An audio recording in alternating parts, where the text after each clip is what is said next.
Всем привет! Надумал я заниматься пивоварением.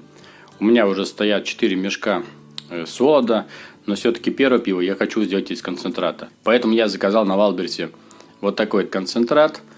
Особо выбора не было. Взял вот ячменно-пшеничный, так как я больше всего люблю пшеничный. Но вот смотрю, что концентрат более карамелизированный, так что здесь на пшеничку все-таки не будет похоже. И еще я заказал хмель Каскад. Он очень распространенный хмель, используется в более хмеленых напитках. И также взял такие недорогие пивные дрожжи. Они, по-моему, используются там в наборах тоже с концентратами. Посмотрим, как они отработают. Все, давайте попробуем, сделаем свое самое первое пиво. Для начала я подготовил 15 литров воды. Сейчас ее перельем в куб и будем нагревать.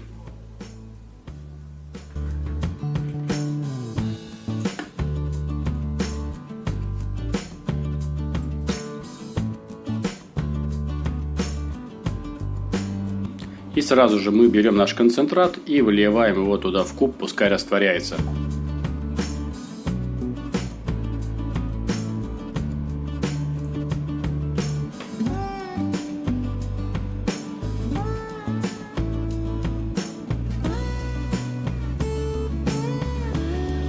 Обязательно промываем бутыль, не оставляем ни одного капли концентрата.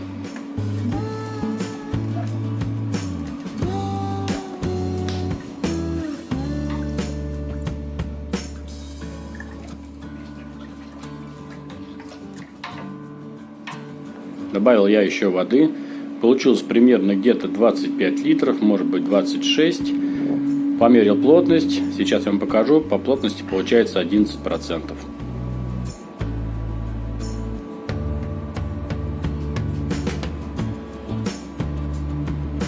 Наша сусло закипела, и я таймер ставлю на 60 минут.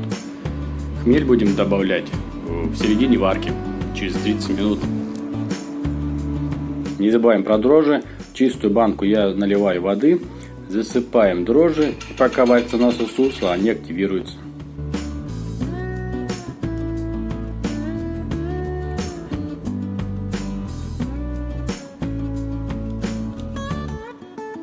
Еще на Валберсе я заказал вот такое средство для дезинфекции. Оно щелочное, написано специально для нашего оборудования. Будем его пробовать.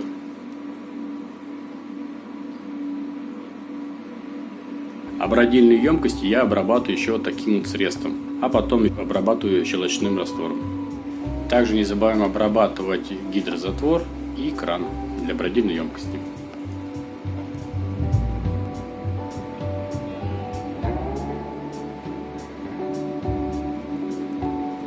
Хмель я буду использовать 25 грамм. Думаю, что для такого объема вполне достаточно.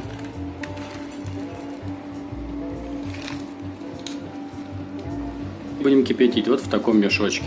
Заказал его на Алиэкспрессе, он специально идет для хмеля.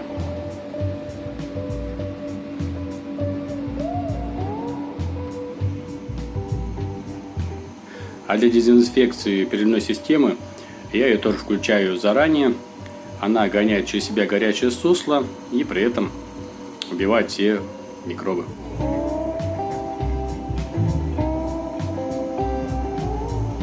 А за 15 минут до конца варки мы ставим наш чиллер в куб, чтобы он продезинфицировался. Подключаем воду и ждем, когда наше сусло остынет. Ну все, сусло остыло. И теперь с помощью переливной системы перекачиваем наше сусло на брожение в бродильную емкость. Ну и последний шаг. Добавляем дрожжи.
Пиво отбродило, а разливать пиво буду вот такие бэушные бутылки. Да-да, бутылки по второму разу. А теперь самый главный момент – это разлив на карбонизацию. Использую обычный сахар 7 грамм на литр.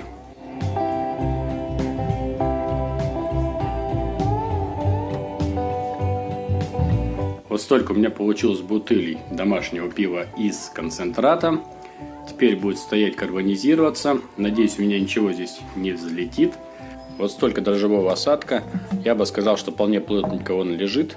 Кто-то этот осадок собирает, хранит в холодильнике и потом в дальнейшем опять его использует. Еще я видел в интернете, как избавиться от дрожжевого осадка. Сделал вот такую приспособу, и бутылку устанавливается вниз горлышком.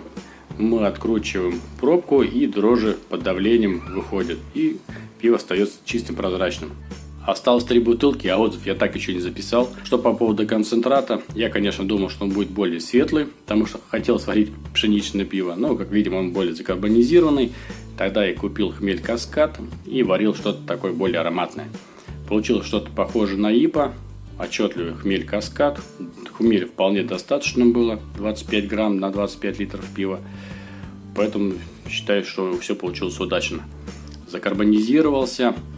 Но бутылка, конечно, потому что естественная карбонизация, есть дрожжевой осадок, но он плотненько держится, пиво наливается прозрачным. Ну, там в конце будет чуть мутненько. Дрожжи тоже понравились, хмель хороший. Концентрат новичкам это вообще отличный вариант. Перед солодом потренироваться. В магазине, я вам скажу, такого качества пива еще поискать. Поэтому обязательно делайте. Но на этом у меня все. Всем удачных напиток, удачных варок. Всем пока-пока.